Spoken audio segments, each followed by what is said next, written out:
This collection of essays, as Perry said, originated in the 13th Annual Medieval Renaissance and Baroque Conference sponsored by the Department of Modern Languages and Literatures. Cruz and I were interested in exploring the different aspects of women's rule across Europe, and we were not disappointed. We learned about the usual suspects, of course, Isabel of Castile and Elizabeth I, but we also learned about lesser-known rulers, such as Catherine of Brandenburg, elected Prince of Transylvania. And I'm going to go to her. That's Catherine. Eva Deak, the author of the article, showed that Catherine's situation indicates the contradictions between theory and practice when it comes to women's sovereignty. She was a legitimate ruler, highly educated as a princely woman, whose marriage contract established her own court and established her place in the succession in case her husband died, which indeed he did. And then she was actually, the parliament duly elected her, so she was installed. But she nevertheless faced enormous difficulties as a ruler because of her gender. Although the Ottoman Sultan accepted her election, her rule was limited by the governor and the council, and she was considered unfit to rule during the country's military crisis. So she only ruled about a year. So a very interesting contradiction there between what she was legitimately entitled to do, but in fact was not allowed to do.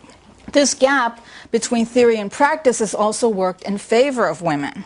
For example, in France, where Salic law prescribed women's rule, or even a male ruler tracing his descent through the female line, female regents such as Catherine de' Medici, that's a Clouet painting of Catherine when she was younger. You'll see a picture of her when she was actually quite powerful as a widow and regent, and Anne of Austria. This is a Rubens painting of Anne of Austria, 17th century.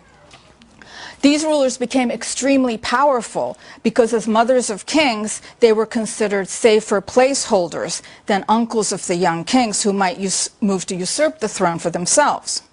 Recently, a French scholar, Eliane Vianot, has shown that this prohibition was in fact a fiction to justify male rule and exclude women from power. In fact, the original law of the Salian Franks said nothing about excluding women from rule or even landholding. Christine de Pizan's well-known The Book of the City of Ladies discusses many female rulers from French history. And actually you can see the ladies building the city, and you can see Christine with the three ladies who come to visit her at the beginning of the Book of City of Ladies. One of Christine's important patrons was Isabeau of Bavaria, wife of Charles VI, to whom she is dedicating her work in this illustration. She exhorted Isabeau in an open letter to intervene in the Civil War ravaging France. Tracy Adams shows that her writings were meant to be read aloud by the public as mirrors of magistrates to promote the idea of a powerful woman ruler as an effective mediator of peace. Thus, Isabeau was the basis of Christine's political theory concerning women's rule and the role of women in late medieval France when the monarchical system was under siege. Eva Deak traveled from Hungary, and Tracy Adams came all the way from Australia to share their work with us. One of the distinctions of her volume is that a number of the essays emphasizes transnational and transcultural relations. Catherine of Valois may be familiar to you as the French princess that Henry V woos at the end of Shakespeare's play. Remember that one? Kenneth Branagh and Emma Thompson in his film adaptation of Henry V. Catherine later became wife of Owen Tudor, and she thereby established the Tudor line. Sandra Logan calls attention to the contradiction between Catherine's multiple roles vis-à-vis the monarchy. She was the sister and the daughter of the French king, and also the wife and mother of English kings. These roles gave her access to considerable power, but she was erased from the English genealogical and historical representations in order to assert the Englishness of the royal succession. If you recall in the movie, she's this sort of sweet, naive princess, although some Shakespeare scholars have seen her to be more knowing than she lets on, and her sort of broken English sort of further serves to infantilize her. So she's thus represented by Shakespeare as a pawn between her vanquished father and the victorious English king. Shakespeare's queen was, of course, Elizabeth Tudor, who ruled in the wake of the controversy concerning women's rule, best articulated in Protestant reformer John Knox's The First Blast of the Trumpet Against a Monstrous Regimen of Women, which was written during the reign of two Catholic female monarchs, Mary I and her cousin Mary Stuart, Queen of Scots. Although Knox's objection was primarily based on religion, he emphasized women's disability by saying that women's rule was tantamount to the blind leading the sighted. Elizabeth's own ambassador to France, Sir Thomas Smith, stated that queens can rule because their rank trumped their gender, and also because they would be guided by wise male counselors like himself. Carol Levin, a Tudor historian and the author of an important study of Elizabeth, The Heart and Stomach of a King, Elizabeth I and the Politics of Sex and Power, discusses the monarch's deft, if often ambivalent and fraught, negotiation of sibling relations with Edward, who was at once her younger brother and her sovereign. And this is a painting that Elizabeth presented to her brother when he was king. And especially with her elder sister, Mary I, who accused her of treason and imprisoned her in the Tower of London.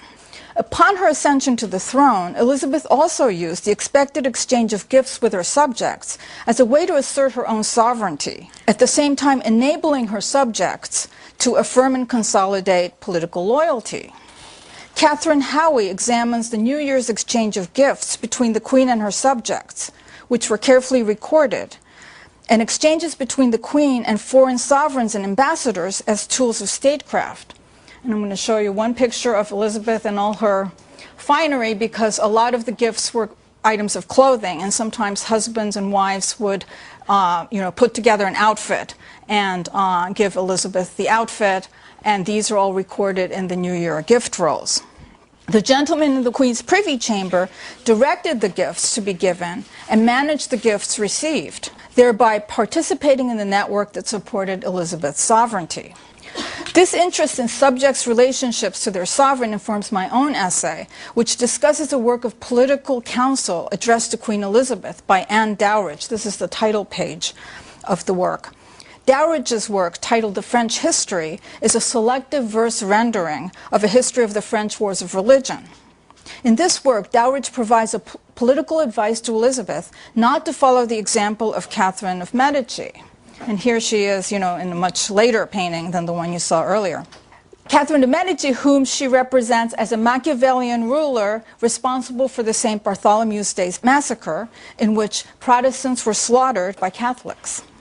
Dowridge ostensibly calls attention to the contrast between Catherine and Elizabeth, yet the inescapable similarities between the two as female rulers can be read as an implicit critique of Elizabeth, who was in fact allied with the French. She exchanged letters with Catherine, and she was also engaged in marriage negotiations with one of Catherine's sons, the Duke of Alençon. By using the form of the verse history and a male narrator through which the story is told, Dowridge carefully uses indirection to avoid the dire fate of those who spoke and wrote too directly in counseling the Queen. For example, the Puritan lawyer John Stubbs, who had his hand chopped off for publishing a work advising the Queen against the French match. In fact, I see Dowridge as writing in the tradition of Christine de Pizan as a female counselor to a female monarch. Now, I have to stop here because there are other essays, and I can't tell you about all of them because I need to leave enough time for Anne to talk about the very interesting relationships between the various Spanish monarchs that figure in our collection. Well, good evening, and I'd like to thank, first of all, Perry Lee Roberts for her introduction, and Mitchell Kaplan for having us here at Books and Books, for inviting us to speak to you on a topic that, although academic, continues to be important if our own elections have anything to say on the subject. Historians routinely call the 17th century the century of absolutism, of the century of great kings. And so it was particularly significant for Mihoko and me to deal with the 16th century, because this century might well be called the century of women rulers. And in fact, we wanted to call the book, the title of the book, Queen Takes King, but unfortunately the title was already taken. So, so we have not only do we have queen regnants, we have queen mothers, regents, princesses, and even, as Mihoko said, a female prince. Now, in early modern Spain, women have had a long history of sovereignty. And of course, beginning with Isabel la Católica, also known as Isabel of Castile, who actually usurped the throne from her niece with some help from the nobility, and to become the first queen regnant of early modern Europe at the age of 23. Now, when she was 17 years old, she had married Fernando de Aragon. Not a very good picture, but her marriage to Fernando de Aragon, of course, brought together two of the largest kingdoms of the Iberian Peninsula, Castile and Aragon. And of course, from 1492, the rest, as you know, was history. However, that history has always sided with the view that these two monarchs reigned as one. The chapter in our book that deals with Isabel of Castile was written by the Barbara Weisberger, who is a scholar of Isabel de Castilla, and what she talks about in her chapter is she explains how all of the devices, the signs, and the symbols that they basically had invented for them were meant to give the impression of this union, given the considerable resistance to female sovereignty, both in Castile and in Aragon. But in real life, Isabel was, of course, the stronger of the two. She was far more powerful than Fernando, and their heraldic shield, as you can see there, shows this by having her arms on the left, upper left, over those of Fernando. This was due not only to the size and to the wealth of the kingdom of Castile, but also to the fact that in Aragon they had different constituencies there, and they had their own each constituency had its own parliament, so that the king was never as powerful, even in his own kingdom, as was Isabel, who was called queen and natural mistress of the kingdom. And not only was she called that, she also adopted the sword of justice rather than the gold orb and the cross that her father and in fact her brother had used, harking back to earlier times in Spain. And so she was considered more virile than her father and her brother, who her brother, of course, was known as Henry the Impotent. So there was a way in which she wanted to disassociate herself from the male. And the strength of Castile can still be explained to this day by the fact that Spanish comes from Castilian. It was Castilian, not Catalan, which was what Fernando spoke. So even as far as the language is concerned, Castilian won out over Catalunya. Nonetheless, in order to address the anxiety that was produced by a female ruler, both Isabel and Fernando colluded in presenting a united front through all of these visual emblems. Their devices were made sure to have the yoke. You can see them there too, by the way, on the left-hand side at the bottom, that the yoke, and on the right-hand side you can see the arrows. And these devices appeared on royal seals, they appeared on coats of arms, they appeared on the coinage of the realm, they appeared in curtains on the rooftops, on all of the houses all over Spain, as a matter of fact, to impose this supposed union between the two monarchs. Now, on this side, rather on the center. In the center, you can see that what's called in Spanish the yugo, which is not a small Yugoslavian car, but the yoke, right? What it means, yoke. It originally stood for Fernando because it's a martial emblem, and you can see at the bottom is the Gordian knot of Alexander. But of course, what's fascinating about this is because in Spanish yugo, as in English, of course, it's written with a Y, and Isabel can be written with a Y as well. She took over that device, and Fernando then, of course, begins with an F, as in Spanish the arrows are flechas. So there's a way in which there's a kind of a crossover between the bundled arrows on both sides and the yoke in the middle. So the difficulties that existed then in accepting women as equal to men become most evident when we see the ease with which these symbols were appropriated by the fascist party in Spain. And you can see this is the flag of the Falange, the Falange party, and what they did is they superimposed the yoke with the arrows. And of course this also has a connection with Rome, the Rome of Mussolini. Isabel, during Franco's period, became one of the two female role models for women. The other one was Saint Teresa of Avila. But in her own time, Isabel significantly improved education of young women, especially her daughters. You know, and you may know that one daughter married Arthur, Prince of Wales, and then after his death, she married Henry VIII, precipitating the break with the Roman Catholic Church. And another daughter of Isabel's, Juana of Castile, would marry the son of the Emperor Maximilian of Austria, and she inherited the throne of Castile and Aragon. However, she was considered mad. Now you'll notice I have not called her Juana the Mad, because I find that's rather insulting, because it's still an issue, a historical issue, whether she really was in fact mad, or if it wasn't just reason of state that she was imprisoned for the rest of her life, basically locked in a tower. But she continued to rule as queen, and she had to sign all the documents that Charles V, her son, had to bring to her for signature. She died in 1555.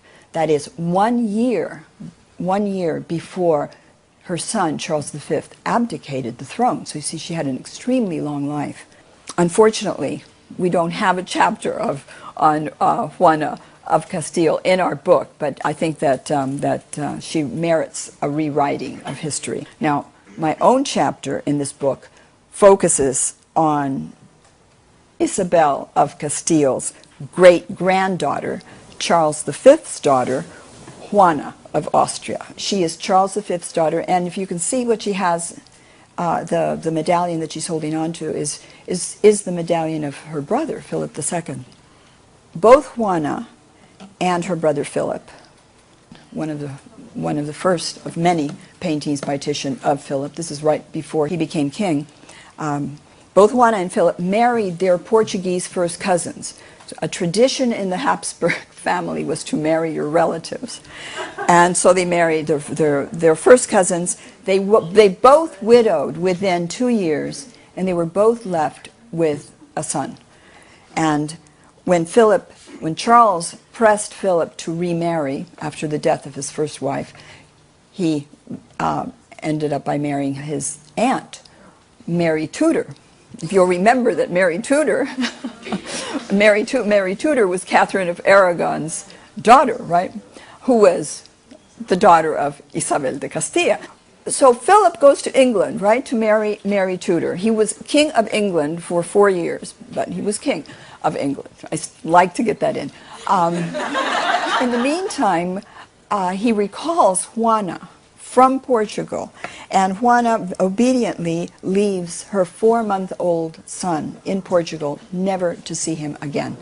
She goes to Spain as regent, and as regent she takes charge of the finances. She suspends payment of state debts.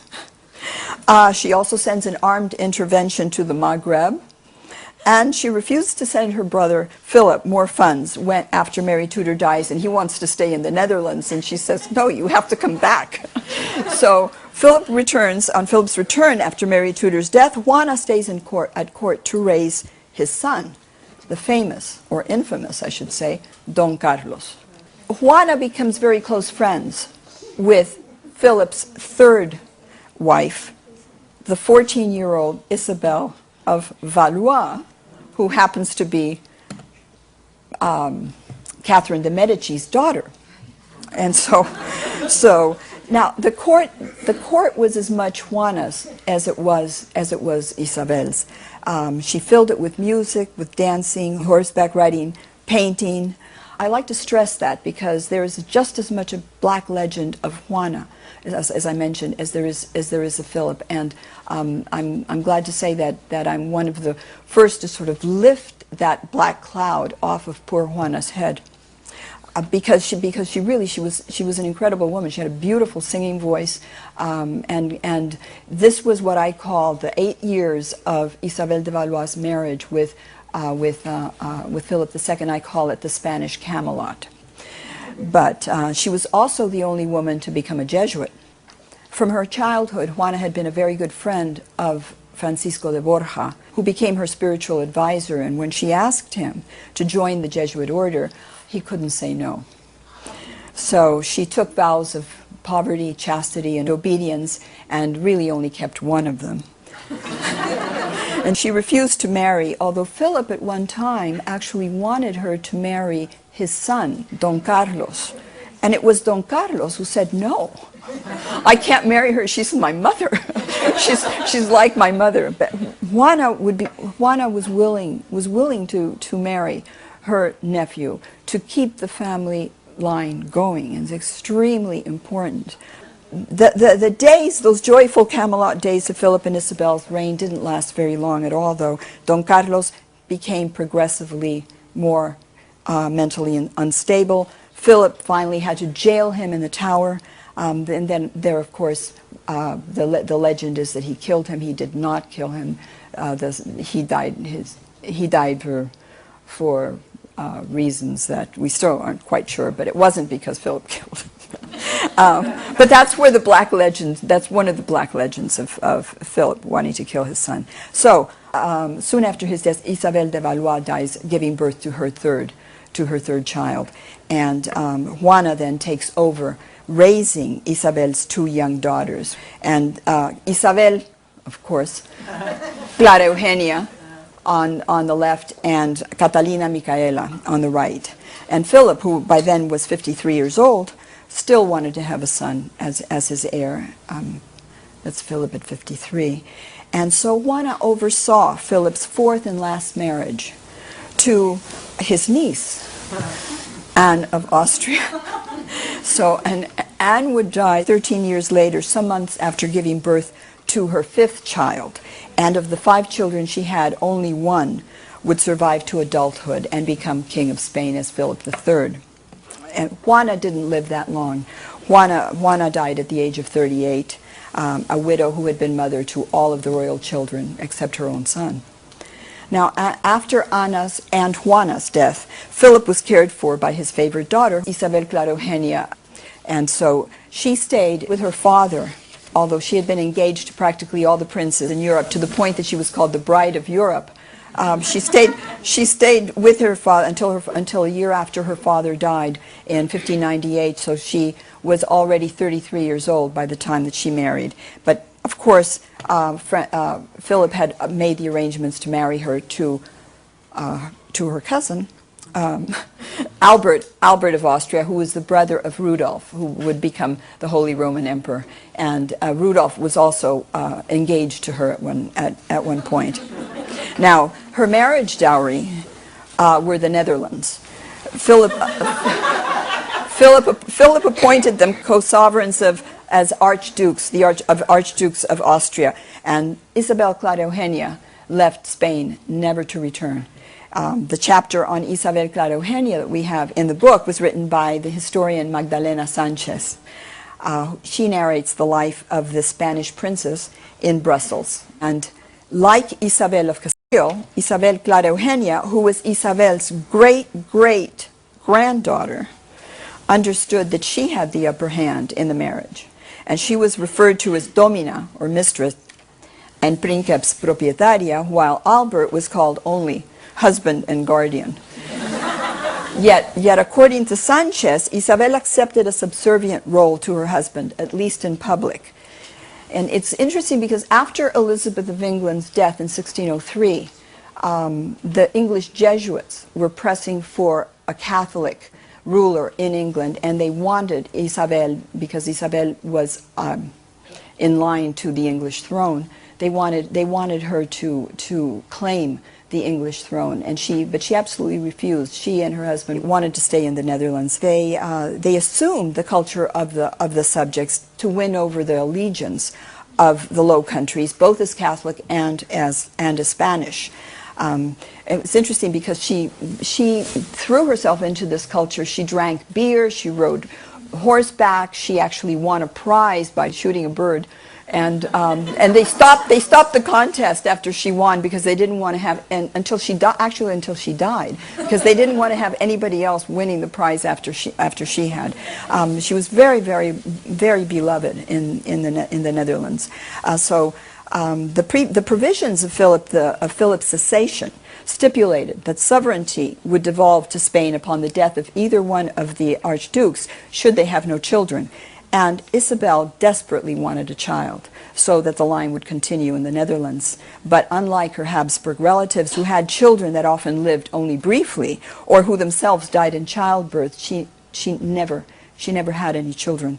So when Albert died in 1621, at the age of 62, she was ready to go back to Spain. But the new king of Spain, who happened to be, of course, her nephew, Philip IV, asked her to remain as governor of the Netherlands, and she would do so for another 14 years. So toward the end of her life, she dedicated all her energies to try to stop the fighting in the Netherlands, and sent her ambassador, the artist Rubens, to try to, on a secret mission, to negotiate a truce with William of Orange, the Prince of Orange. And although these missions eventually failed, it proved that at the end of her life, she exercised power and influence beyond even that of her nephew, Philip IV. Now, I have a slight coda to my story, and that is what we have in the book. But beyond the book, what we have is that Philip IV's wife, or rather widow, would continue on as regent of Spain during the childhood of her son, Charles II. And we have in the history department at the University of Miami, we have a graduate student that I'm pleased to say is working on the life of this woman, Regent Mariana of Austria. So the story continues, but that's for another book. Thank you.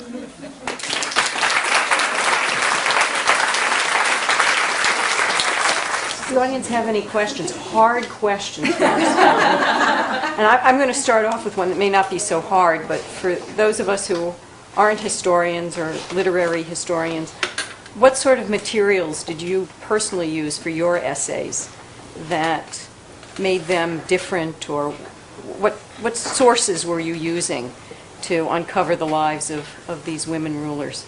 Well, in my own essay, I actually looked at a lot of tracts from the Civil War period, the French Civil Wars of religion, and their English translations. And what's interesting is that there's a lot of scholarship on that, but my text, the French history by Anne Dowrich, is not mentioned by any of them because they all it sort of falls through the cracks. She's a woman writer, she's only translating, right, a text, but she's very selectively translating. She embroiders on the original text. So that was really interesting to compare what's being translated from France into England, because I didn't mention this, but one of the things I discovered is that a lot of anti-Catherine tracts are being translated into English, and a lot of them have sections against women's rule. So clearly they're not just about Catherine, but they can sort of get through the censors, because they can say, well, of course we all hate Catherine, she's Catholic, she's doing these horrible things to Protestants. But, when there's a section that excoriates Catherine for being a woman ruler, then it's going to start having implications for Elizabeth. So there's a lot of interesting stuff out there that, that we are starting to find. And a lot of these texts are now available online, but you can also go to libraries. I went to the Folger for this, and they have all the Civil War treks bound in this. They're short pamphlets, but they're bound together in one volume, and they were actually collected that way by contemporaries. So that's very interesting to look at. The other thing is that title page I showed you has actually a manuscript inscription that identifies Anne Dowridge as the sister of Pierce Dowridge, who is a member of Parliament. So it actually sort of gives her an entry into distributing this work by saying, she was the sister of this member of Parliament and it gives her a sort of political status to speak about, the situation in both France and England. So Anne.